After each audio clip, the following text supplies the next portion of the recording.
Alhamdulillah lah, saya sebenarnya sebagai parents merasa sangat occupied sebab anak saya penuh dengan aktiviti daripada sentuhan segi ilmiah, dari segi akademik dia, dari segi disiplin untuk bersolat, mengaji. Of course 3M tu memang dapat dikuasai sepenuhnya lah dalam tempoh 3 tahun ini. First kali yang hantar tu adik saya, anak saudara.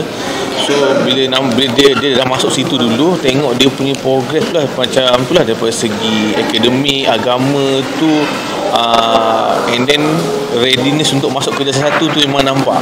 So kita proceed lah sampai pilihan tu lah.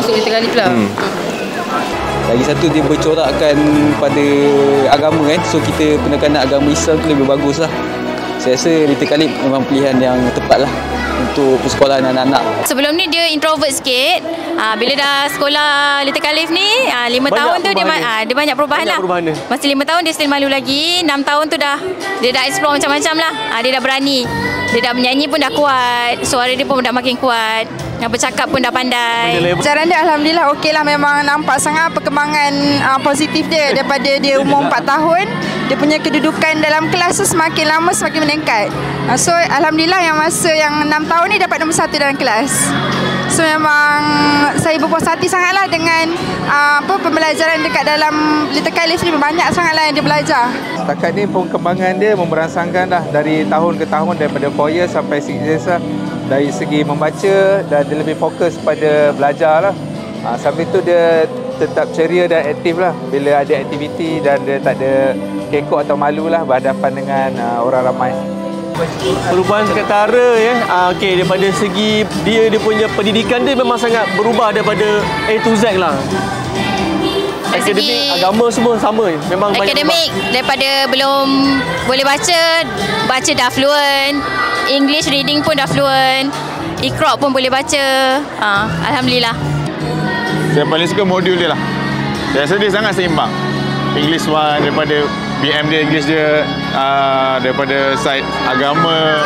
So saya impress, dia boleh hafal 5 ayat surah Kahfi. Kalau untuk surah, alhamdulillah dia dah banyak dah hafal surah dah banyak hafal. Untuk mengaji dia dah masuk Al-Quran dah.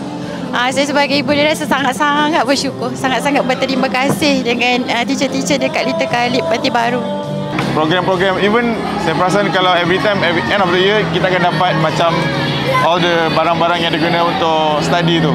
Ada Lego, ada benda tu menarik lah bagi saya, bagus. Dia ada even Little Khalif punya brand sendiri.